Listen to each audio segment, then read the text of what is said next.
Bonjour à toutes et à tous, bienvenue sur KTV, Kwezi FM, le 106.9, sur Facebook pour un temps de parole en direct à la radio et à la télévision et sur Facebook. Il est avec nous, Mansour Kamardine, monsieur le député, bonjour. Bonjour. Alors, il y a eu une actualité très forte fin de semaine dernière, début de semaine également, et elle continue aujourd'hui et elle va continuer encore des semaines, des mois, voire encore des années, puisqu'on va parler d'immigration, et notamment de cette fameuse loi de l'immigration et de l'asile politique. Il y a eu plusieurs amendements, 7, qui ont été signés par l'ensemble des députés, les 2 députés. Or, cette loi, n'a pas été... Enfin, les amendements n'ont pas été acceptés, n'ont pas été votés. Alors, d'abord, vous dites qu'il y a une actualité forte depuis la semaine dernière qui se continue cette semaine.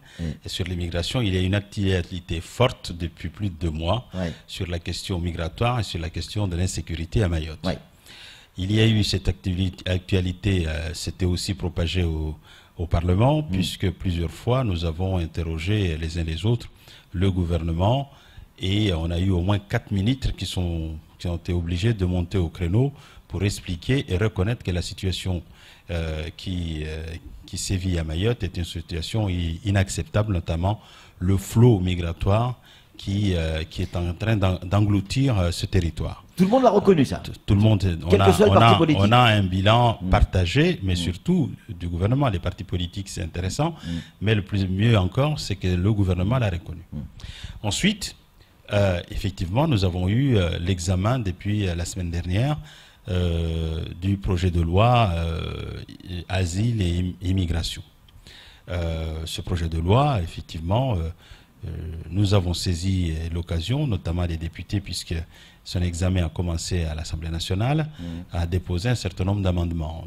Moi-même, j'avais déposé principalement, on va dire 4 ou 5, et puis derrière en dégradé ce qu'on appelle les amendements de repli. Ces amendements, comme les amendements qui ont été déposés par ma collègue, ont été co-signés à la fois par elle-même et par moi, et y compris par beaucoup d'autres députés de tous les rangs. Parce que donc la belle unité mahoraise de nos députés sur la vision de l'immigration à Mayotte. Jusque-là, tout va bien. Oui. Jusque-là, tout va bien. Jusqu'aujourd'hui, tout va bien. Sauf que ça se complique. Ça se complique puisque Ramlati Ali a voté pour la loi immigration telle qu'elle est présentée aujourd'hui, c'est-à-dire sans les amendements. Eh bien, écoutez, ça vous semble logique ? En tout cas, moi, j'ai pris ce qui me paraissait être de ma responsabilité et en conscience. Je considérais que cette loi en l'état n'était pas de nature à répondre, ne pouvait pas répondre à la détresse mahoraise. Donc, je n'ai pas souhaité voter cette loi. Alors, dans le corps du mail que vous avez envoyé à la presse, il y avait ce mot trahison qui a été repris et il y a eu des réactions sur ce plateau, notamment le sénateur Tani, vice-président du Sénat, tout de même, qui a expliqué que certaines personnes, en parlant de vous, prononciaient des mots comme on va faire ses besoins. Vous vous êtes emballé sur ces mots-là ou pas ? Écoutez, je vous vois venir. Oui. Il faut que les choses soient claires tout de suite entre vous et moi et peut-être entre nous tous. La presse aime bien les petites phrases et les hommes politiques et les personnalités politiques se délectent en passant à envoyer quelques coups comme ça. J'ai fait le choix avec les autres de rester unis sur les grandes causes mahoraises. Je considère que je n'aurais pas personnellement utilisé ces mots-là à l'endroit d'un collègue. Mais je considère, en conscience, que ce qui nous unit, que ce soit Tani, les autres, ce qui nous unit est hautement plus important que ce qui peut nous diviser. Ce qui nous unit, c'est la cause mahoraise. Mais il n'a pas le même avis que vous. Heureusement, on n'est ni des bœufs ni des animaux, nous sommes des hommes et des femmes avec des visions politiques différentes, dotés d'intelligence, avec des sensibilités différentes. Pour ma part, j'ai fait ce choix, j'ai donné cette promesse de ne jamais être en divergence avec les autres et d'essayer de travailler en cognomocha, comme on dit ici, c'est-à-dire ensemble. Je ne me départirai pas de cet objectif parce qu'encore une fois, les enjeux de Mayotte en vaut la chandelle. C'est-à-dire que nous sommes dans une passe très difficile avec un gouvernement qui manifestement a des orientations qui ne sont pas toujours du côté des Mahorais. Donc j'ai décidé de faire le choix de l'unité et d'éviter les petites phrases. Maintenant, je réponds à toutes vos questions, monsieur. Mais je sais bien, monsieur Kamardine. Qu'une difficulté. Maintenant, s'agissant de l'expression trahison, vous savez, mon vocabulaire est très restreint. Oh, n'exagérons rien. Et donc, vous choisissez vos mots, monsieur Kamardine, vous savez les mots, parce que vous parlez de petites phrases, mais le mot trahison a été choisi. Laissez-moi juste vous dire que dans le vocabulaire que j'ai, quand on me dit voilà ce que je vais vous faire et que je ne fais pas, et qu'on ne fait pas, c'est à la fois un mensonge et une trahison dans le cas d'espèce. Lorsque le Premier ministre vient au Sénat, il dit, monsieur le sénateur, pour redresser Mayotte, il faut un effort inouï. Nous allons mettre tout sur la table, y compris, il n'y a pas de tabou, nous allons mettre tout sur la table, y compris la question des conditions d'attribution de la nationalité française. J'entends à travers ça que nous sommes prêts à examiner la modification du droit du sol à Mayotte. C'est ce que j'ai proposé. Et quand le gouvernement du même Premier ministre me dit avis défavorable, je considère en conscience et avec toute la conviction qui m'habite que le gouvernement a trahi les Mahorais. Samuel. Monsieur le député, j'aimerais faire parler votre intelligence parce que Dieu sait que vous l'êtes intelligent. Le sénateur... Merci de cet éloge. Je ne sais pas ce que vous demandez, mais c'est un pied. C'était juste écrit sur les fiches. Il devait dire. Le sénateur Tani va déposer ou a déposé un projet de loi pour modifier justement le droit du sol, sensiblement de la même manière que vous avec votre amendement, mais en disant qu'un enfant né à Mayotte pourra acquérir la nationalité française dès lors qu'au moins l'un de ses parents soit en situation régulière depuis 3 mois. En admettant que cet projet de loi soit porté en amendement et soit adopté, l'accepteriez-vous? Ah ben très bien. Vous savez, je ne réclame pas ni des droits d'auteur, ni des royalties. Ce qui m'intéresse, c'est que la situation ne soit pas laissée en l'état.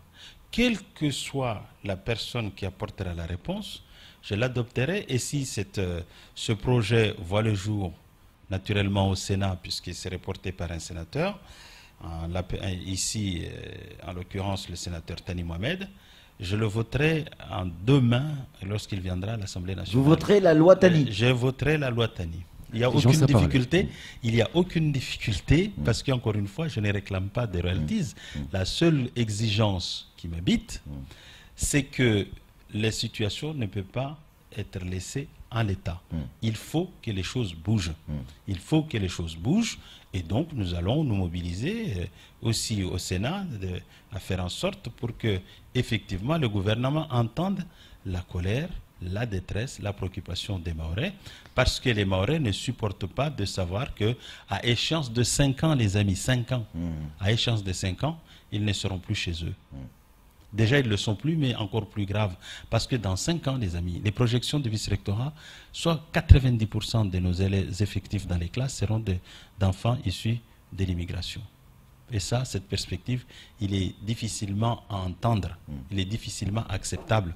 Je veux dire ici que lorsque nous avons été chez le Premier ministre, le préfet, le nouveau préfet délégué du gouvernement, Dominique Sorin, a clairement dit au Premier ministre, Monsieur le Premier ministre, je suis allé visiter un collège.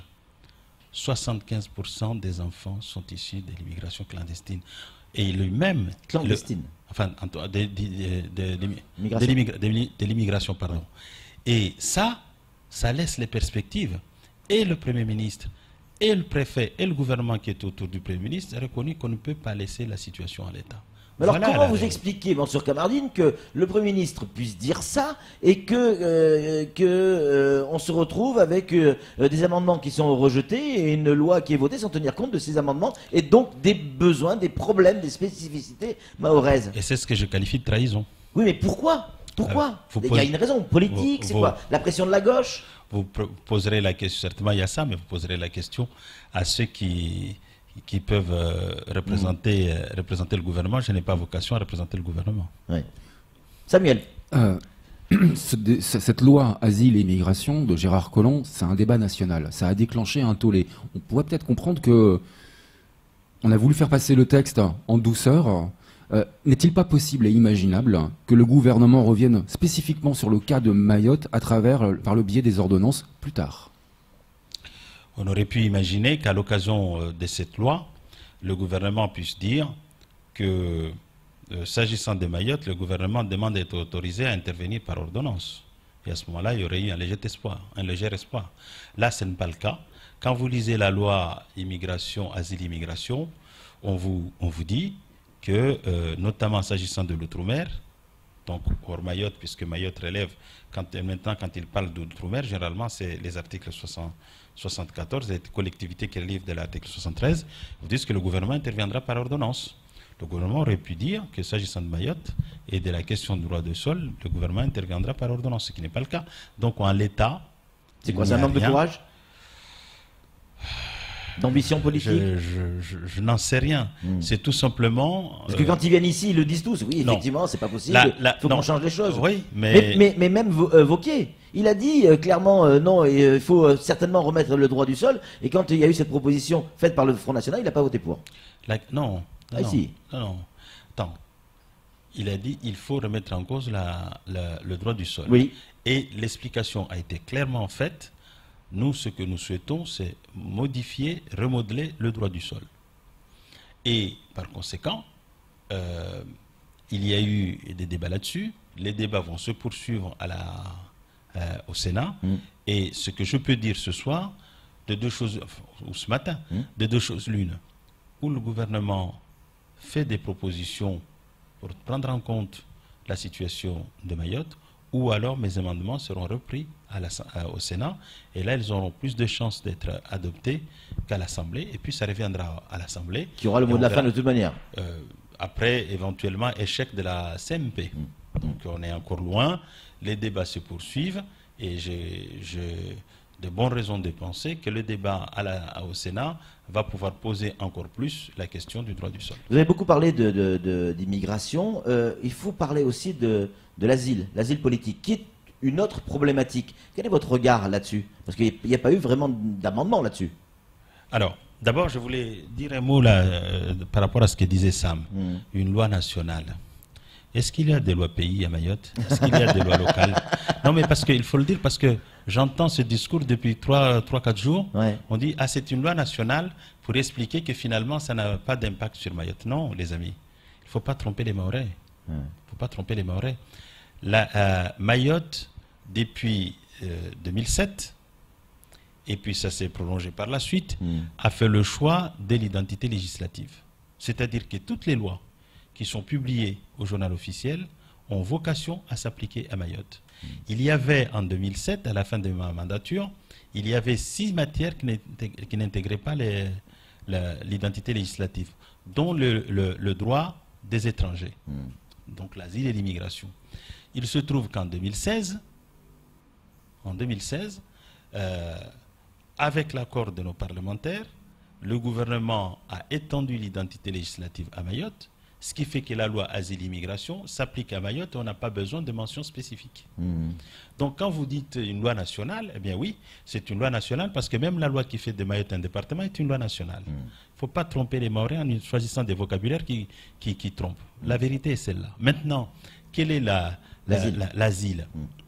L'asile, il n'y a pas eu en ce qui concerne Mayotte d'amendement spécifique. Moi, personnellement, sur l'asile, c'est quoi l'asile? L'asile, c'est la possibilité de permettre d'assurer une protection à des personnes qui sont, qui sont menacées dans leur existence même, dans leur pays d'origine, ou notamment dans leur pays d'origine. Donc, on leur assure protection. On les accueille pour leur assurer protection. Ces personnes-là ont vocation effectivement à venir sur le territoire national, mais une fois qu'on a pu démontrer, notamment à travers nos juridictions et nos procédures, que la personne ne relève pas de l'asile. On a eu par exemple des Comoriens qui sont venus demander l'asile, alors qu'on n'est pas en guerre aux Comores. Et donc, quand les conditions ne sont pas réunies, ces personnes-là ont vocation à rentrer chez eux. Et donc, quand on démontre qu'effectivement on est menacé, on a vocation à venir en territoire national et bénéficier d'une protection, et ça, j'y suis tout à fait favorable. Quand on vient uniquement pour des raisons par exemple, économiques, pour des raisons que sais-je, on n'a pas vocation à venir, parce que, pour paraphraser, je vais utiliser un mot de la gauche pour ne pas froisser la bien-pensance nationale et locale, la France n'a pas vocation à intégrer toute la misère du monde. Et donc, quand on n'est pas menacé, on ne peut pas venir en France et s'installer sur le fondement du droit d'asile. J'ajoute que le projet tel qu'il est conçu également ne pouvait pas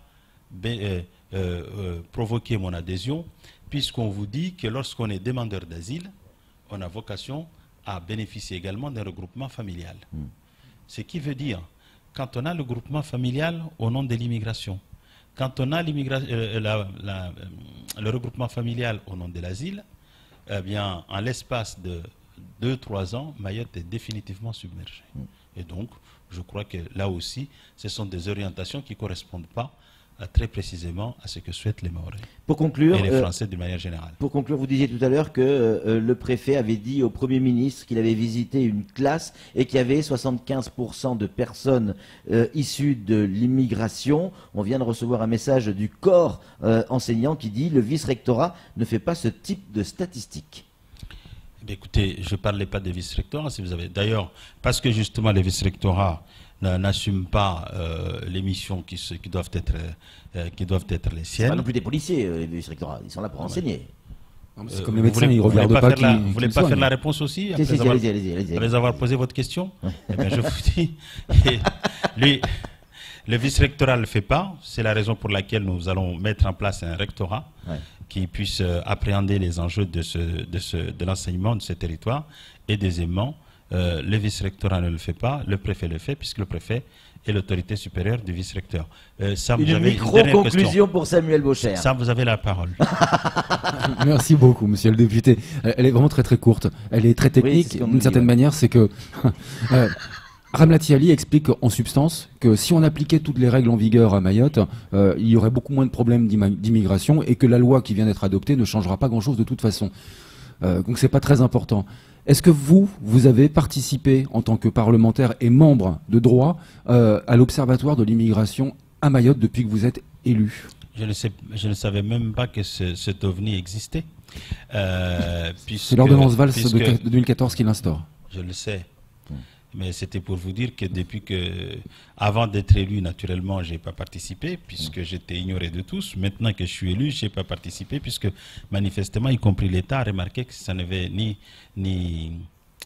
ni fait ni à faire. Et donc, c'était quelque chose qui n'existait pas. Encore une fois, c'est de la construction intellecto-gauchisant PS. Voilà, c'est tout. Merci beaucoup Mansour Kamardine d'avoir répondu à nos questions. On est en retard, c'est tout pour ce temps de parole. Tout de suite, la suite de nos programmes. Sinon, c'est le temps.